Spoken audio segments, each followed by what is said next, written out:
Over the last 40 years, technology has developed with dizzying speed. But how has it changed us? How has it transformed our homes and altered family life? To find out, the Sullivan Barneses are taking part in a unique experiment. They've been stripped of all their modern technology, including 3 games consoles, 3 DVD players, 5 mobile phones, 6 televisions and 7 computers. It'd be fantastic at the end of it if we're slightly less hooked on all the techno stuff. Their own home has been turned into a time machine. What on earth have they done with our kitchen? What do you think of the colour scheme? They've fast-forwarded through the years at the rate of 1 a day, from the digital wilderness of the 1970s Black or white? to the prehistoric electronics of the 80s. Wait. Why can't you be more patient? Nothing ever works. Now they're going to experience the communication revolution of the 90s. It works! It's embarrassing. It just makes it look like we've spent our entire time watching television. But as the gadgets come thick and fast, You've got a new one there. Oh, blimey, not another one. what price family life? Hamish won't speak to us again, because he won't need to. Shoot! Oh! Has progress always been for the better? And how has it changed our electric dreams?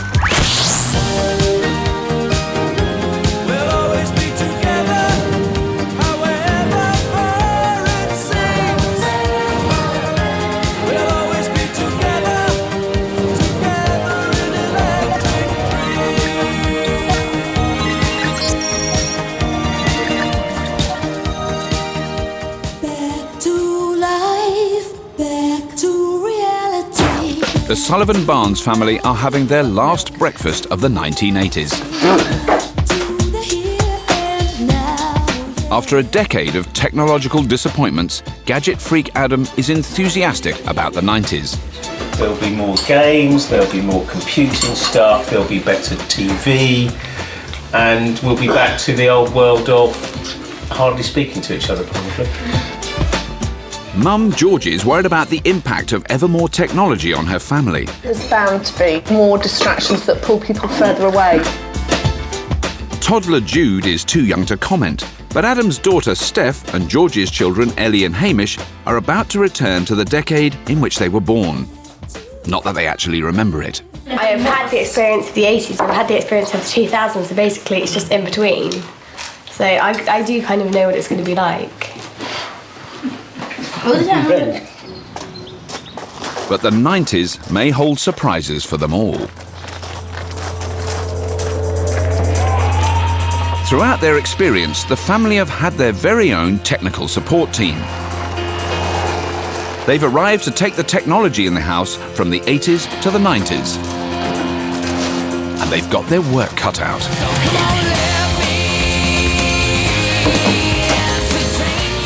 Sociologist Dr. Ben Highmore specialises in the history of domestic technology. It's the decade of the gadget, an ever-increasing array of consumer technologies demanding more and more attention from families. Tom Wrigglesworth is in charge of all their audio-visual devices. In a decade where there were ever more possibilities for home entertainment, he's going to be busy. All this technology meant there were more reasons for the kids to stay in the room, playing with the world's biggest remote control. Gia Milinovic is a lifelong computer geek and technology writer. For me, this decade is going to be quite difficult keeping up with the pace of change with the computer because software and hardware just changed constantly. With the crucial kit in place, there's just time to add a few period flourishes. The house is all set to relive the 1990s. The family have been transformed too, with dressed-down 90s clobber.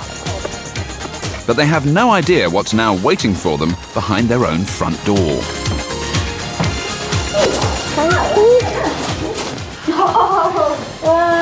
Oh, look. Oh, I like this. There we go, look.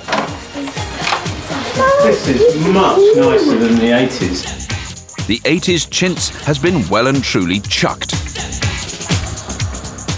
Minimalist, that's the word I'm trying to think of. Photographs of pebbles on the beach were very 90s. There's a lot of new gadgets, a lot of technology. Wow, what a big telly. Big black telly as well. But progress is still slower than the kids were hoping for. Oh, 4 channels. We had 4 in the 80s. It's quite funny how only 19 years ago there was only 4 channels, and now we have you can get 600 or something. The kitchen's no longer by Laura Ashley. But there's something even more exciting than a style makeover. Whoa, it's bigger! We bought it. It's really weird. It's got bigger. Woo! Over the years, the kitchen has evolved from a functional workspace to a bigger and more sociable family hub. Wow, wow! Oh yes, we have. The girls, of course, have no memory of the early 90s, but they're pleased to see that not everything changes. Take that! Yes! Let's see who I can recognise. In a decade when technology was spreading into every corner of our homes, Wow, that's a remote! one object had become so cheap it was multiplying. Blimey. Wow! Far Eastern labour, cheaper parts, and expanding global economies meant TVs cost 95% less than the model the family had in the 1970s. Can we have this one? Georgie and I will have this one, because this is Do we need a telly in our room? You got a video thing. Just because we've got one? We don't need one, do we? We've been saying how nice it's been to be together as a family. Have I missed not having a telly? Yes. Yeah. Yes. Yes. Okay, fine, Slightly. let's have it then. Yeah, that's Okay. That's fine. We should do on this one. By the end of the decade, TVs had moved into the rooms of 2/3 of British kids. Bedroom culture had taken over. But the shared experience of family viewing is something Georgie would love to hold on to. I'm hoping the TV reception will be so poor with the aerials they've got that they won't actually choose to sit up here and watch telly. They'll want to come down for the bigger screen that's in the sitting room. So, fingers crossed.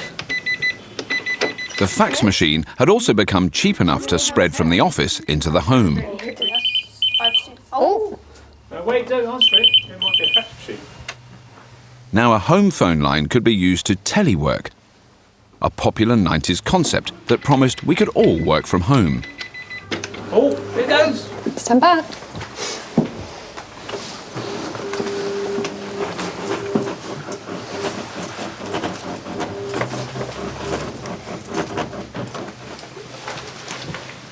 Their first fax is from the tech team.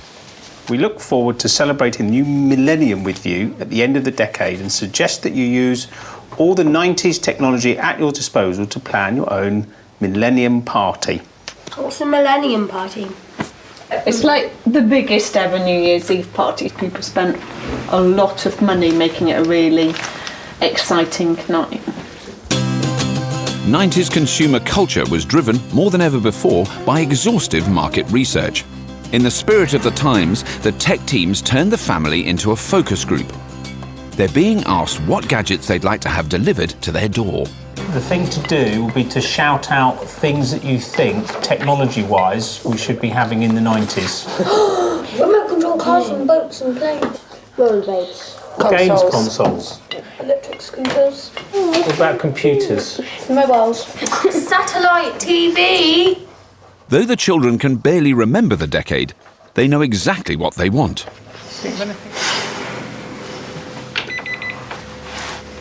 Hamish attempts to fax their list to the tech team. Never sent a fax before. Thanks to the explosive growth of email, it's something he probably won't ever have to do again.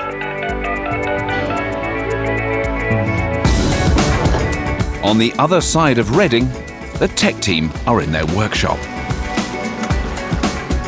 Here it comes. It's from the house. On the list is mobile phones, satellite TV, the internet, and a request for handheld games from gaming fan Hamish. The 90s was the point at which the games industry just massively took off. And now it's overtaken music sales, and it's, certainly gives Hollywood a run for its money. The tech team get a first taste of just how demanding the family is going to be in the coming decade. Please remember we know where you live. Ooh. Slightly sinister end to a facsimile there.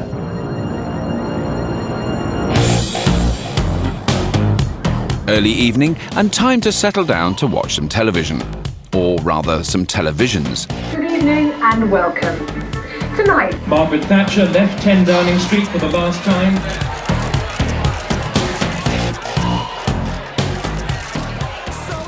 Madam Witch. Brilliant. After 11 and a half wonderful years, that we leave the United Kingdom in a very, very much better state than when we came here 11 and a half years ago. As 1990 draws to a close, the family has mixed feelings about their higher tech home. We all got like tellies in our rooms and stuff, which I think's quite nice, but then in some ways it's probably a bad thing. Dunno. I think I'm going to enjoy the 90s a lot more than I did the 70s or the 80s. Now that I'd have a TV and a video player, I think I will be spending more time in my bedroom.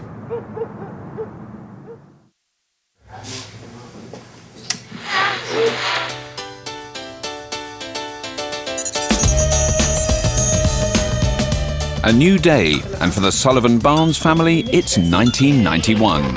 So now I think you have to write when. Okay.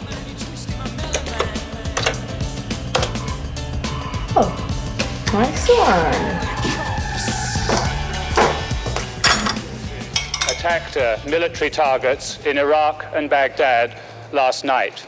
Britain is at war, but escape from the grim news came from an altogether more harmless conflict. Species like these fluffy bunnies face a new threat. The predator disturbing their dreams is an electronic hedgehog. This was the year Sonic the Hedgehog was born, to combat the market dominance of an Italian plumber called Mario. They were the #1 video game characters of Sega and Nintendo, who were cashing in on Britain's insatiable appetite for electronic imports from the Far East. The Japanese giants were battling for control of the handheld gaming market. Game Boy, that's yours, I believe. There you go. Oh, they're both mine. Both now offered cartridge-based portable consoles. Who remembers Sonic the Hedgehog? Me! Sega's Game Gear was in colour, but it was a pricey £200 in today's money, twice the price of their rival's Game Boy. Oh, no, I don't want to do that. Nintendo's knockout punch was to include the notoriously habit-forming Tetris. This will keep me entertained for many a days.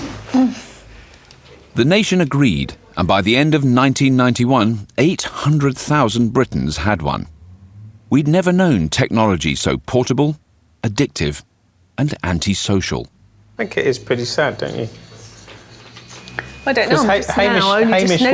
Hamish won't speak to us again because he won't need to, apart from when he needs to eat or drink. Isn't that what you've been hoping for, though? Well, it is quite pleasant sometimes, but it's been quite nice talking to him the last few weeks.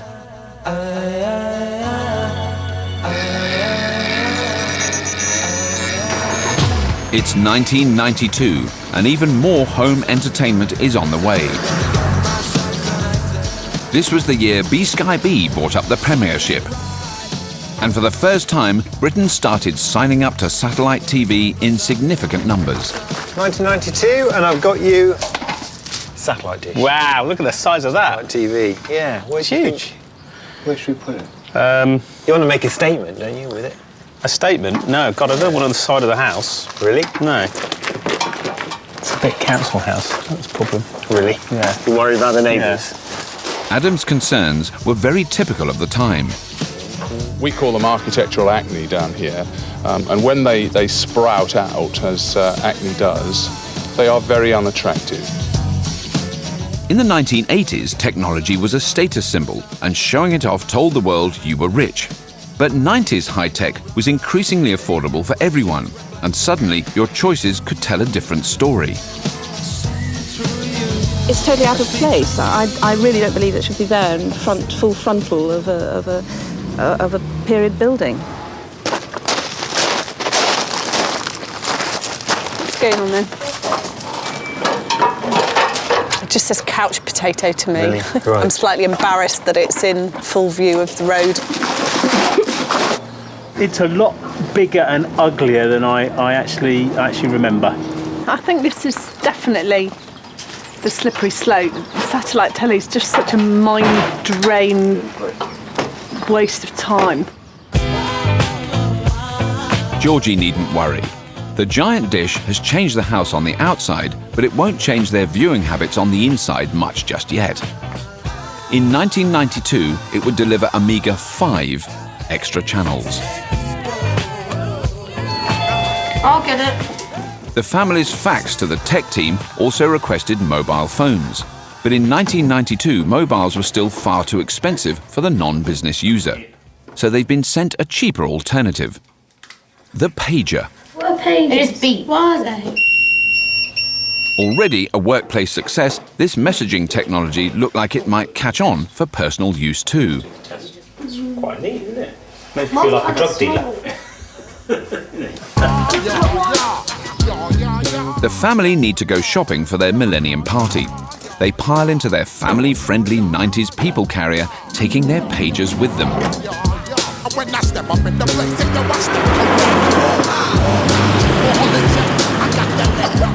Most of Britain's pager network was turned off in 2004, so Tom has set up his own inside the tech team van, which is parked next to the local shopping centre. So, we've got a list of things to do. Shall we split up, divide and conquer? When we've found something, we'll let you know. Quick! Each group has the same shopping list, and they've agreed to page each other whenever they find something. Pens, pens, pens. The dot ones are quite 90s. Right, we need to find a phone, guys. To page, the family have to phone Tom and dictate their message to him. But there's a limit on how much they can say. We've got 20 characters, and then we'll have to send another message to tell them what else we've got. Got space. Balloons. Napkins, space, balloons. It says thing on valid. But modern 12-year-olds aren't au fait with payphones. Put the other 20 back in. Good, go. 07929. Hello, can I send a message to pager number 1? Of course you can, that sounds like Georgie. Got space, napkins, space, balloons. Got napkins, balloons. Tom acts as operator, sending the message on. It's a one-way radio.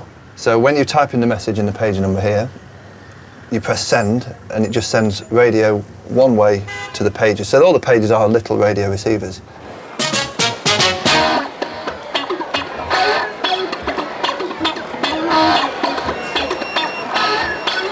Things that make you go, Napkins, balloons, and they got ribbons. We need to find a phone and phone them and let them know we've got the blue tack and stuff, otherwise they'll go and buy it again.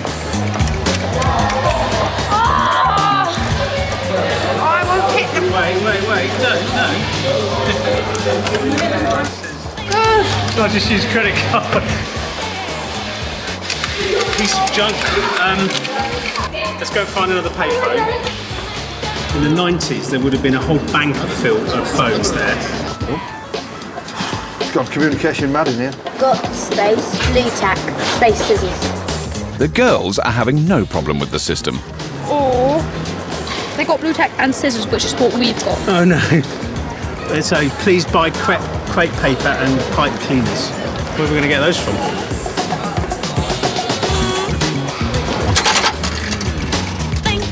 Oh, I've got credit, hooray. Oh, hello, could I send a page, please? Adam! Hello, what's your message? Got sellotape.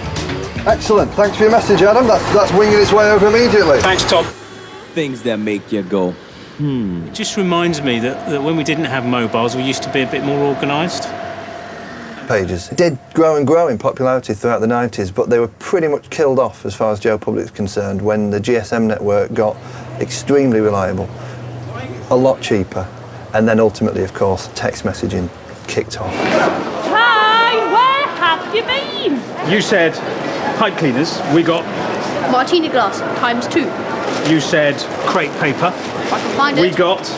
Shot glass ×2. But the pièce de résistance is still to come. We got cocktail shaker.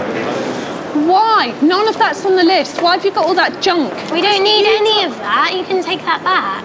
All afternoon, you've gone and got beer glasses. You complete twit. One at a time. If you haven't got a phone accessible... You meant to go to the high street. Having a phone. We couldn't find one. There was 8 on the high street. I think we've discovered it's not a very good system. I think we've discovered that you're not very good at paging. This way.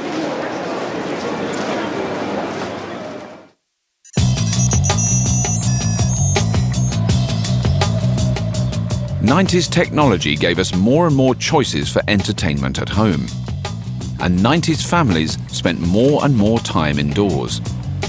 One advantage seemed to be that parents could keep a watchful eye on their children. It just makes me feel sad that we don't let them out more. We don't make them go out more. Maybe that's the answer. But we know they're safe. They're in the home, we know they're safe. And it's not how I was brought up. With screen time for kids at an all-time high, tragic events in 1993 called into question exactly what they were watching and how it was affecting them. Good evening. An angry crowd gathered this morning outside the courtroom on Merseyside where 2 10-year-old boys were formally charged with the murder of the toddler James Bulger. The idea that John Venables may have been influenced by violent videos was fueled by the judge's remarks today. He said that exposure to violent video films may in part be an explanation. Neil Venables, his father, did rent out Child's Play 3, which shows a demonic doll being killed, but denies the boy ever saw any violent videos. The horror of the murder has triggered paroxysms of moral panic and national self-doubt. It wasn't just movies that got drawn into the debate. Now video nasties could be interactive. Gory games were seen as a new high-tech culprit for juvenile delinquency. Some children are having an increasing difficulty in telling the difference between fact and fiction. Playing computer games can lead to addiction. It can lead to heightened heights of aggression immediately after playing. It may provide an adrenaline rush for people who like punching buttons very quickly, but I think it's no more sophisticated than the game of ping pong, it seems to me.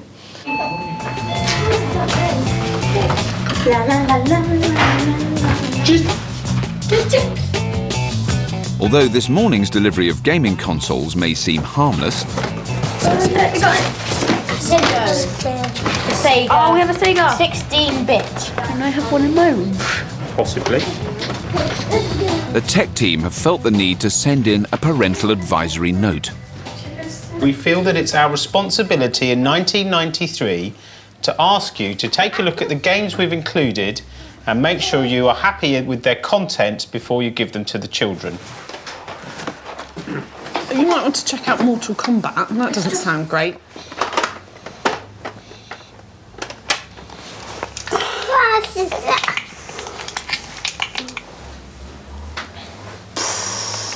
It's not got guns or knives or anything like that in it. So you could argue that it is just cartoon violence, which has been around forever. It pales in comparison to a modern computer game, which is so real that it's almost cinema quality. Do you know, I'm actually not worried about this, to be honest. The graphics are almost comical, whereas in the games now, you know, there's blood flying and bruises and cuts and whatever left. It does look very real. So we'll pass that, shall we? Yeah, I'm happy with that. OK. Though the games look tame now, in 1993 violent videos and video games were discussed in Parliament. The following year, age ratings were applied to games. Kids! Kids! You can have all the games in your rooms, but you need to decide which room you want to go in. There's a console for each bedroom, but they're completely incompatible. Sonic and Mario were once again battling for children's hearts, and a share of a market that would sell over 2 million consoles in 1993. So you both want the Nintendo? Yes. Okay. In this family, the plumber's clearly winning. Okay. I don't know how we're going to decide which games console's going to go in whose Why don't we room. have one in Hamish's room and one down here then? We're not having one down here. Why not? Because I say we're not having one down Why here. not? If you don't want them, fine. Just give them to Hamish. I don't care who has them. Because then that'll mean that whenever people come in our room, all they want to do is play on the games. Why don't you just have one each, and then you can decide if it's working or not and change it around if it's not. We'll have to do a fair draw. Flip a coin. We'll have to flip a coin, but who wants it, who gets it? Flip a coin. Why We not? are. Heads, please. It's a 50-50 chance. You going to call? No, don't do flip a coin's rubbish. Look, Hamish, if you're going to be difficult, I'll just give it to the girls. No, you can't. I can. You're sounding like a little brat. Now stop it. We are going to have a coin. Then. We are flipping No, a I'm coin. not going to have flip a coin. Cool. If whether they win or not. Heads. It's a head. It's not letting you have it. Well, that's the decision, so you No, don't you have a can't. choice. You need a hand setting it up. Okay. Look, don't start, Hamish. Don't start fighting over it. I'm sure if you ask the girls, they'll let you use it. No, they won't. Yes, they will. I'm not, I don't like it when people flip. I don't want both of you off on the front. Bye then. Goodbye. See, this is the sort of trouble these things cause. More choice doesn't necessarily make for a happier family, but it can create a more possessive one. He's very bad-tempered sometimes. I think in some anger management classes.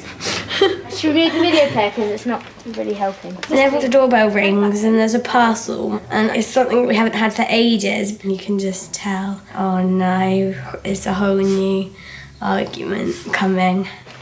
People get more kind of argumentative, people get more possessive, people start splitting up more. He can't live without a games console, really. And although he got a bit tizzy about which one he was going to have, as soon as he gets one of them, he'll be quite happy, I think, especially when he gets his friends round. You're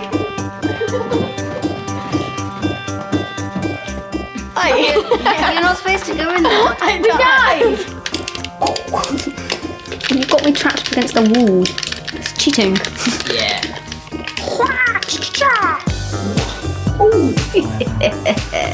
Yeah, it's nice to have some, just be with my friends and do just something that we enjoy, which is nice. Yes! Instant random headbutt! Yes! Work for 1993 still isn't over for the tech team. Tom's sorting out yet another delivery. Now it's time to give the family their first genuine, real, proper mobile phone. And we've picked this beauty.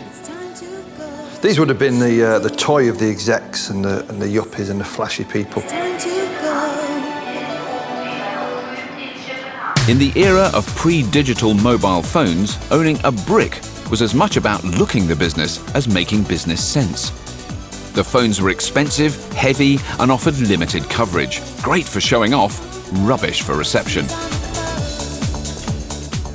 In 1993, Britain's mobile network went digital, but calls remained costly, up to 50 pence per minute in today's money. So high-end business users still dominated. As Georgie's a senior manager, she gets the first digital mobile phone. Oh, look, we've got a gift. Wow. Georgie, as you are the high flyer of the family, you can have the first mobile phone. Wow, look at that phone. I think you'll find that's mine. Thank you. That's your user manual. Wow, look at that. Does it have an aerial? Oh, yes. The Motorola 3200 cost £1,400. £1,400.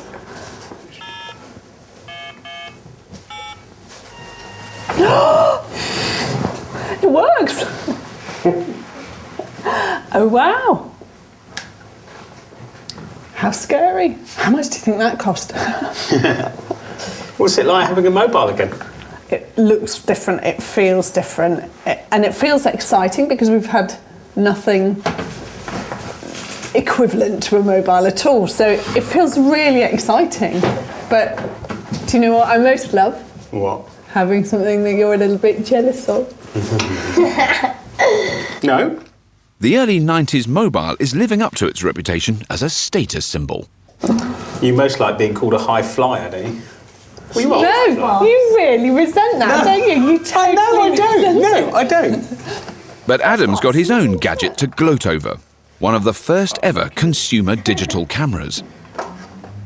Nothing like a digital camera of today. And he's about to get the perfect opportunity to use it. Tomorrow is 1994, the year Britain was connected to France, and the family are going to Paris.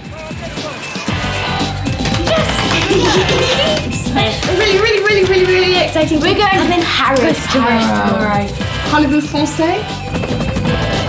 The Channel Tunnel was one of the most ambitious engineering projects Europe has ever seen. Opening in a blaze of glory and huge optimism about European integration. A really lovely atmosphere here, fantastic sort of festival And I just had a chocolate croissant, and it's really nice.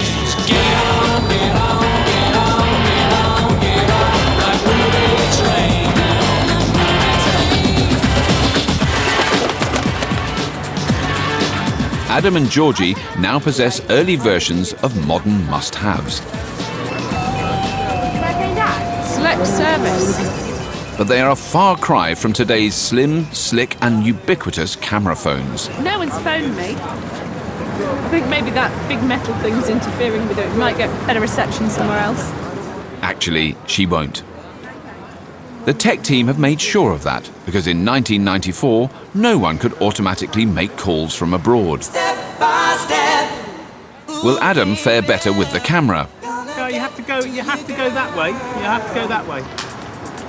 It's hard to believe, but just 15 years ago, the digital camera was almost unheard of. Step one. We can have lots of fun. There, done. Though it's easier to understand when you realise that mid-90s models like this Apple QuickTake can store a grand total of 8 pictures. We've only got 7 left. Step two. There's so much we can do. There's no preview screen, Okay, we have to have the wine in the background somewhere. and the resolution is 0.5 megapixel, a tenth of the picture quality of an average modern camera. Lovely, yes, beautiful. All this for a whopping 740 quid in today's money.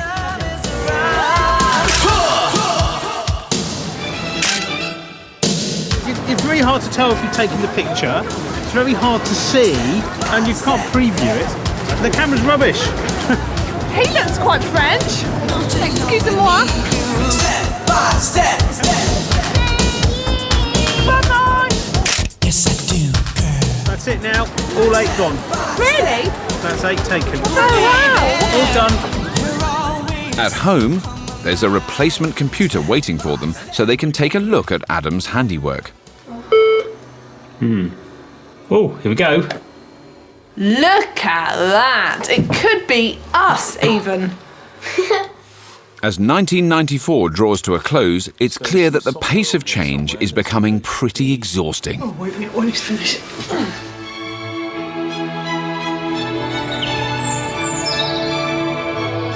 And there's no letting up in 1995. Thought we'd run out of new stuff to get.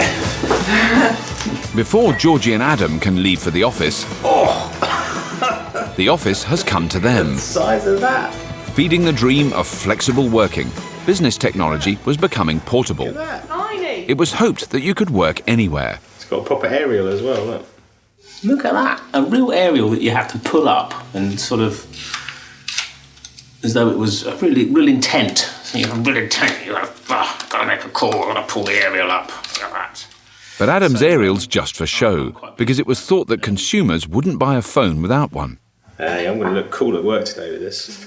But did laptops and mobiles mean Britons worked more flexibly, or did they just work more?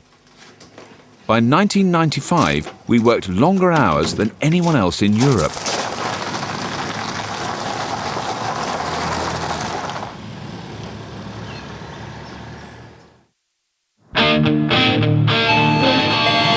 Someone at the That night, there's another delivery to add to the 4 computers they've already received since 1990. Really heavy. Adam, there's a parcel for me, Steph and Hamish, but it's very heavy. Can you help us? This is the decade of unending upgrades. Computing power was growing exponentially, the only certainty being that your new machine would fall in price a few months after you'd bought it, and need replacing fairly soon after that. Ooh, it's working.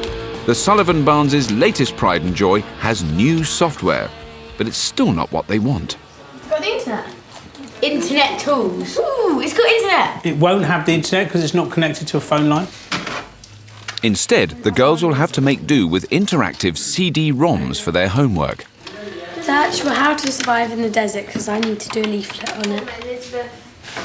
They were once hailed as the future of reference materials, but for kids who are used to the web, they're not that impressive. It's got 6 pages of deserts. Boring. How can you say that is boring? George is also finding the lack of the internet frustrating. It's forced her to stay late at work. I needed to finish something that I could otherwise have emailed to myself. There I still was at 5:45 at work, and I was really glaring at the clock thinking, this is when I should be home now. It's almost 6 o'clock and I should be with my family. In a way, it was almost better to have nothing at home like in the 70s than feel like there's a bit of technology but it doesn't do what I want it to yet. Is annoying, really. Technology's changing fast and moving closer to what they're used to, but it's also making the family more aware of what they're missing. It'd be great to get the internet. It would be so great to get the internet. It would make life so much easier. I'm looking forward to the end of the whole thing when I get my phone back. Can I have the internet quite soon, please? Thank you very much. Good night.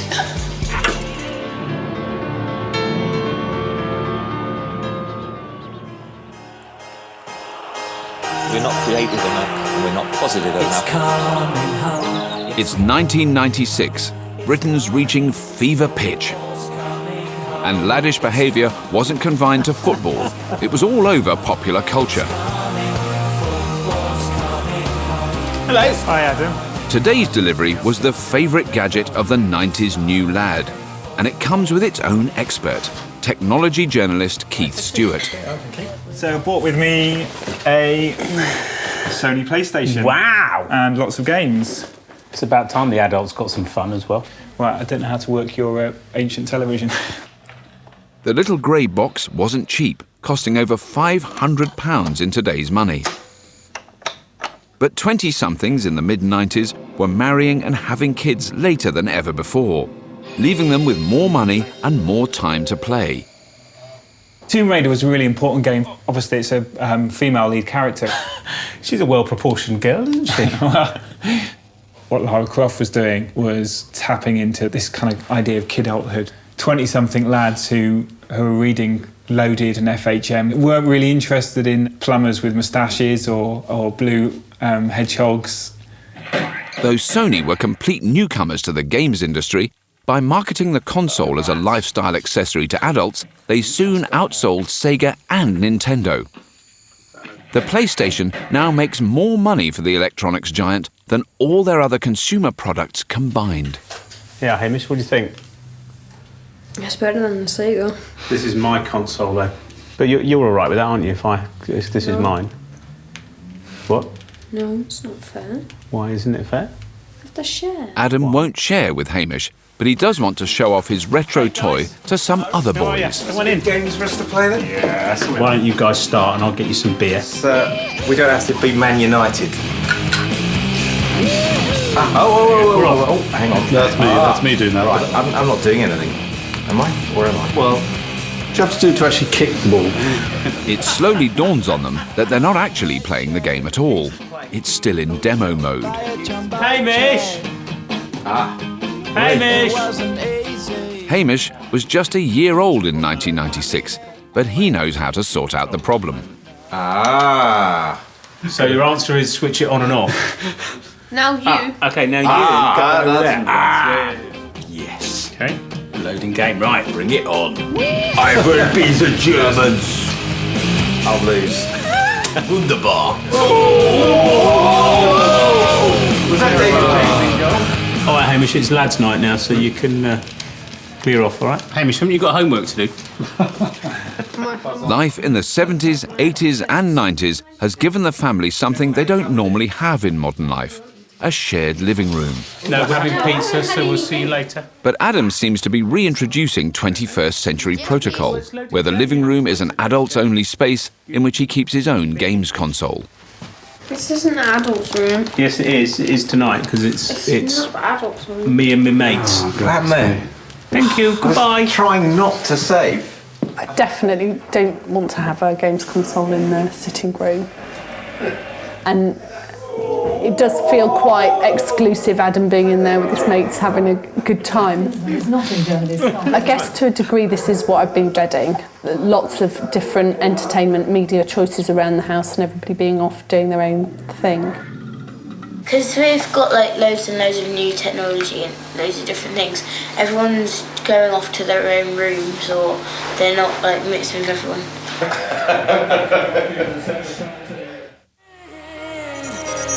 Can only get better. It's 1997, and a wave of optimism is sweeping the nation. A new dawn has broken, has it not? Things can only get better.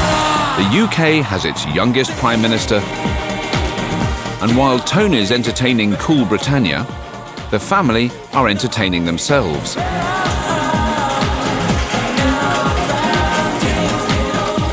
The house is becoming saturated with technology, but for them it's still not enough.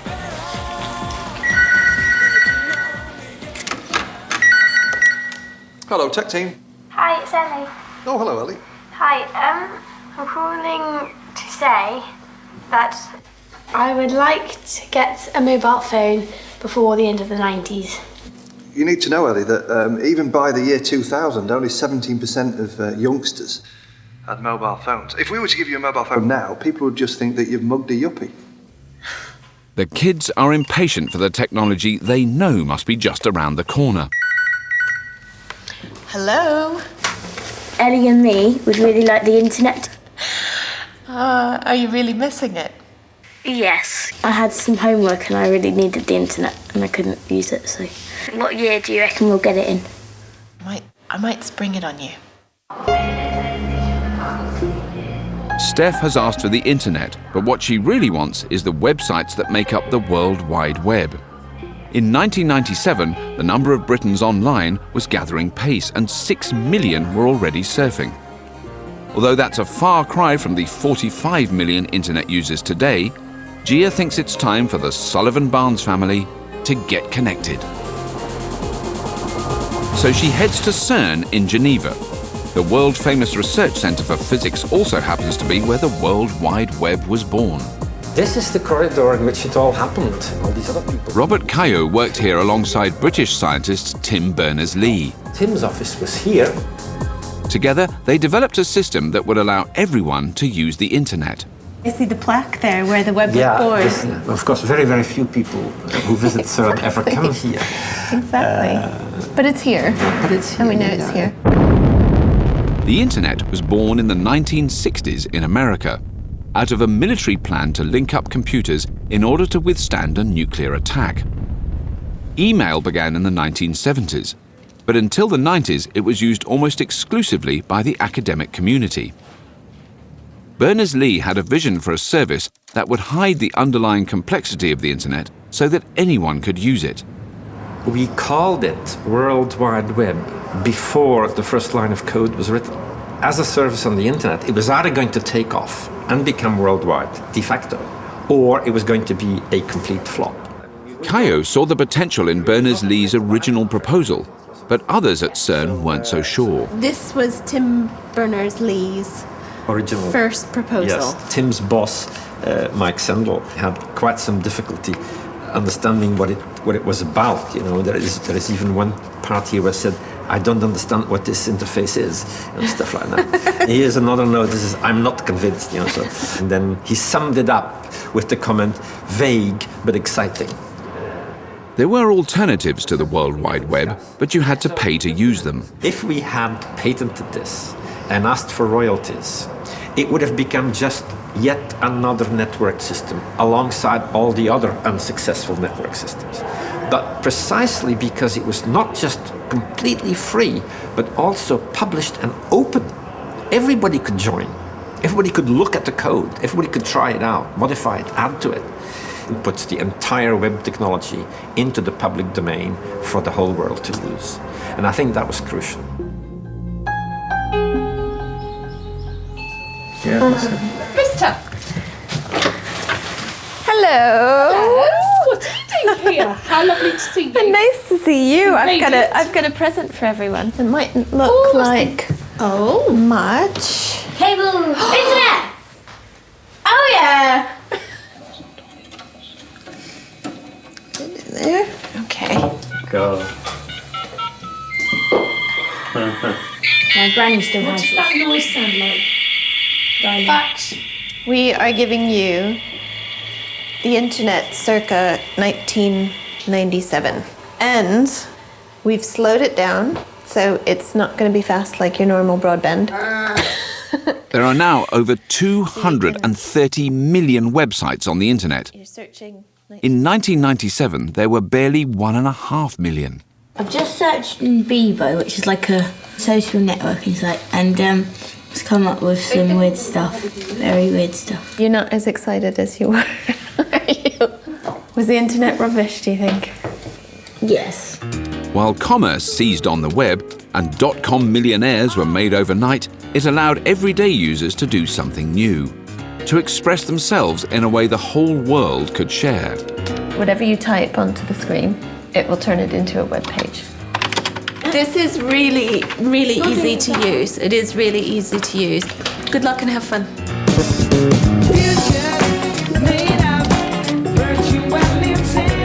Okay, it's time for this fax machine to be consigned to the garage because we don't need it anymore.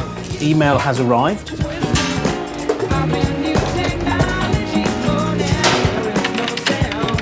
The arrival of the internet has brought them one step closer to modern life, but Georgie doesn't want them totally sucked back to where they were in 2009. There's technology all over the house. There's a games console in the sitting room. I thought that was like our final bastion of no technology, wasn't going to be a games console in here. You know how I feel about it. I feel really let down. Yeah, but this isn't just a games console. This is a PS1.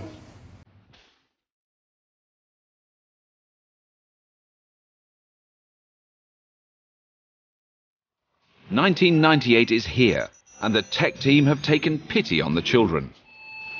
I'll get it. It's Minnie. Oh, yay, got loads of friends. Even in the late 90s, few pre-teens got their hands on a mobile. I'm guessing we've all got a new one then. But the arrival of pay-as-you-go meant that under 18s could go upwardly mobile. It's a very exciting moment, this. I'm sending the family the first text. Look what you can do. The text was originally just a free bonus feature. Now, more texts are sent per day than there are people on the planet. The popularity of SMS took the mobile phone industry by surprise. But the nation's children would take it to their hearts. Oh, I have a message from the tech team. Look what you can do now. What does that mean? Oh, we can text now. That's what I mean. That's clever. Someone at the door. The tech team want to give the family a taste of the consumerist boom years of the late 1990s. The smoothie maker. When imported technology grew more abundant and everything that came into our homes now had a microchip. No, can we just wait? Can we just get it inside? And that means delivery after delivery.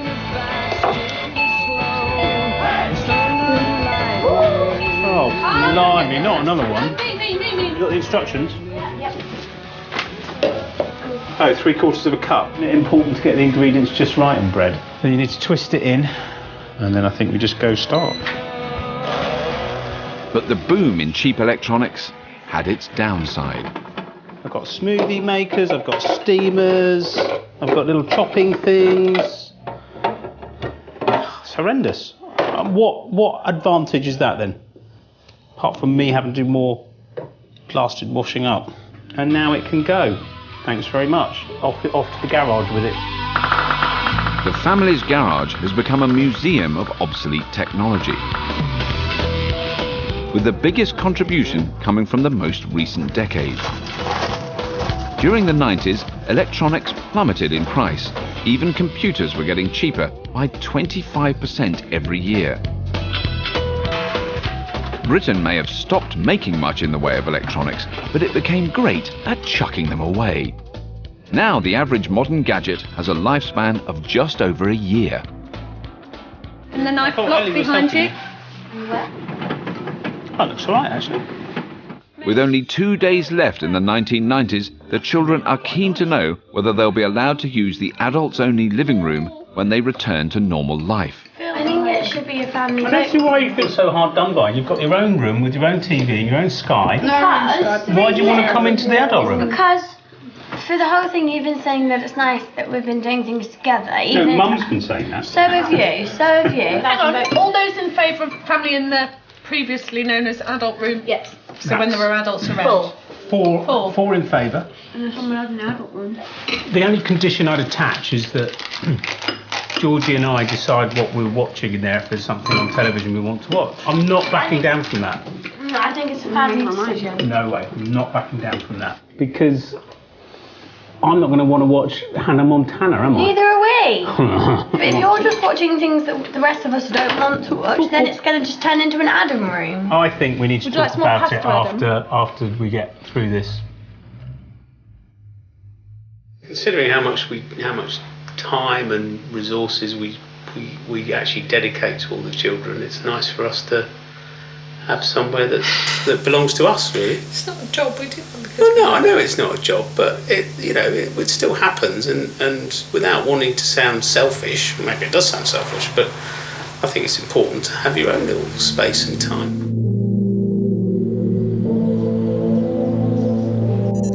It's 1999. The family's experience is nearly at an end. But so was the world if some computer experts were to be believed. The Millennium could be a disaster for all industrial societies. Every electronic device could act irrationally. It's been the computer industry's dirty little secret for years. The problem's arisen because, to save space, computers have always stored dates as 2 digits instead of 4. It worked fine until now, but come the year 2000, computers may think it's 1900 and simply fail. If we don't act, then the result will be loss of money, of power and influence, perhaps on a disastrous scale. We'd become so reliant on technology that the thought of losing it all really did feel like the end of the world. If the family got the Millennium bug, it would be a bit like them going back to 1970. And our family would actually be able to cope rather well, as they've been able to cope without computers. But, it was a big deal at the time. A very, very big deal. Of course, 2000 came along without all our computers crashing, leading many to question what all the fuss was about.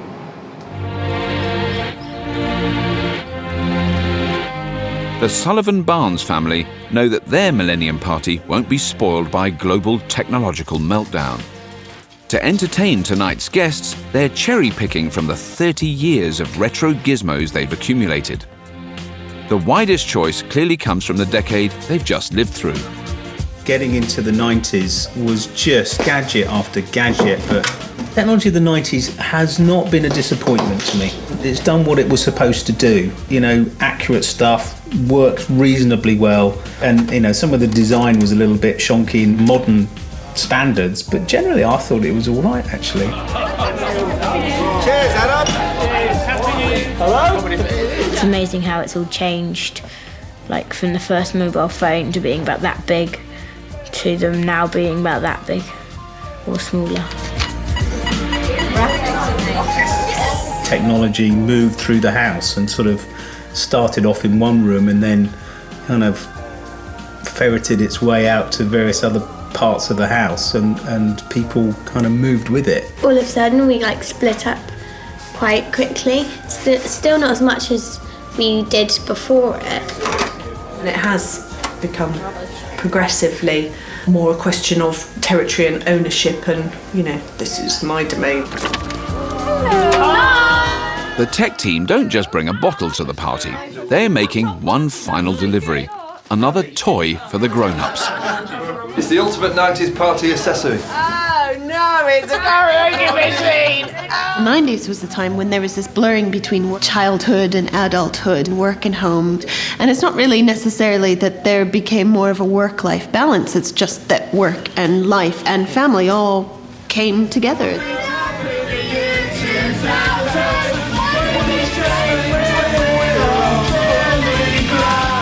For the Sullivan-Barnes family, it's not just the end of the 90s. It's the end of a truly unique journey. Through 3 decades of technological progress.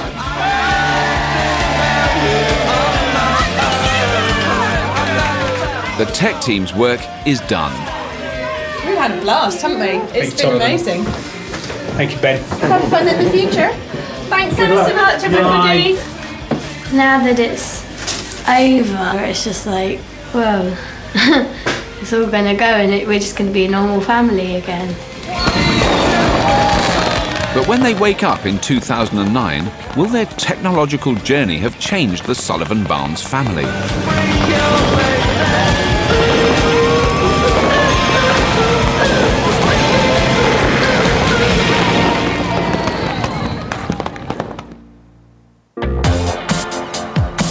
It's now been a month since the family and their home have returned to 2009.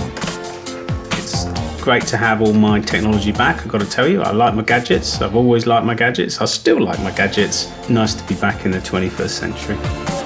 The family's trip to lower tech times has shown them that they actually like spending time together. To preserve this spirit of togetherness, they've hung on to something from the home's layout in those earlier decades. I was saying that we should make the adult room into a family room, and we've done that to see how it works, and I think we're going to keep it like that. I think that I'll go and spend more time downstairs doing things with everyone else. Mainly because I think it's just because my mum wants me to do it, and I think I should. What have you got? My hair. Georgie, despite herself, has come to see how integral technology is to modern childhood. This whole experience has absolutely made me realise how important technology is to the kids and in particular to Hamish. I've seen how I've let the children evolve into children that need that technology. Kids, you come in watching film. Want to watch film? Seeing the impact of 40 years of technological change has brought the family together. Even techno-skeptic Georgie and gadget lover Adam have reached a new understanding. I think Georgie and I have kind of got closer together in terms of our viewpoints of technology. So, you know, she's come a little bit closer to me in terms of realising that technology is quite, I won't say important, but it has a useful place in the world. And I've come a bit closer to her viewpoint, which is that it's kind of nice for us to spend time together, doing stuff together, even if it is technology related.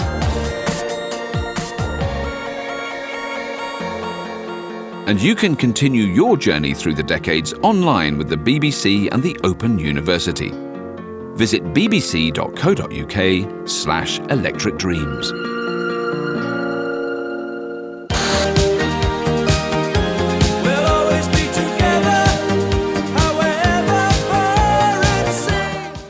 Don't miss the story of the inventor of the silicon chip, Robert Noyce. The Podfather is on later this evening here on BBC4 at 11:25. Next tonight, though, we revisit Bulgaria's abandoned children.